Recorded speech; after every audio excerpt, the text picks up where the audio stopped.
Elazığ Polo ilçemizde Atatürk Ortaokulu ve Polo Anadolu Lisesi deprem nedeniyle ağır hasar nedeniyle yıkılmış durumdadır. Ama şu an okullarımızda, her iki okulumuzda ise bir çivi bile çakılmamaktadır.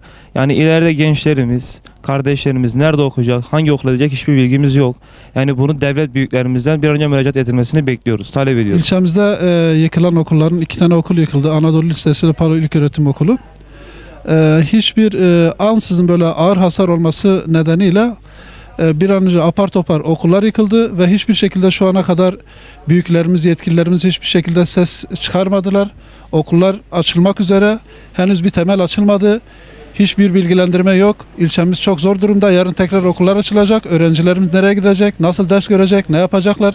Bunu düşünen yok. Hiç kimse de gündeme almıyor. Bu işin sonu ne olacak? Neden yıkıldı? Tamam, ağır hasardan dolayı yıkıldı ama neden yapılmıyor peki? Neden yetkililer bunu el atmıyor? Kimse neden dile getirmiyor? Yani Ekim ayında okullar açılacak. Hiçbir şekilde bir şey yok yani. Hareketlilik yok. Yazık yani, ilçemize yazık yani. Bu konuya bir an önce büyüklerimizden el atması lazım. Palo Anadolu Lisesi ve Palo Atatürk İlkokulu depremde ağır hasarlı olduğu için yıkıldı. Devletimiz de iyi düşündü bunu. Yalnız yıkıldıktan sonra Eylül ayında okullar açılmasına rağmen bu okullarla ilgili herhangi bir şey yapılmadı. Şu anda inşaatı, ihalesi ne durumda bilmiyoruz. Bir an önce bu okullarımızın yapılıp öğrencilerimizin okulların yapılıp öğrencilerimizin okula gitmelerini sağlamalarını rica ediyoruz.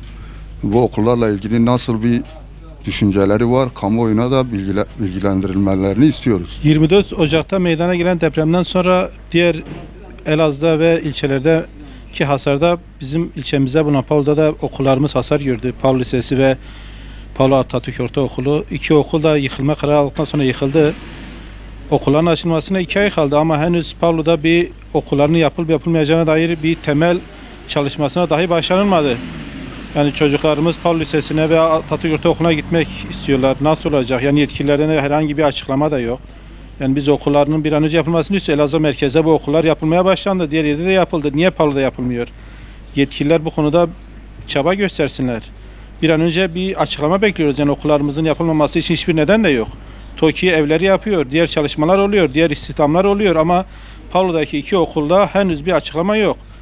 Yetkililer bir an önce buna bir çözüm getirsinler. Eylül ayında çocuklarımız kendi okullarına tekrar okullarına başlasınlar.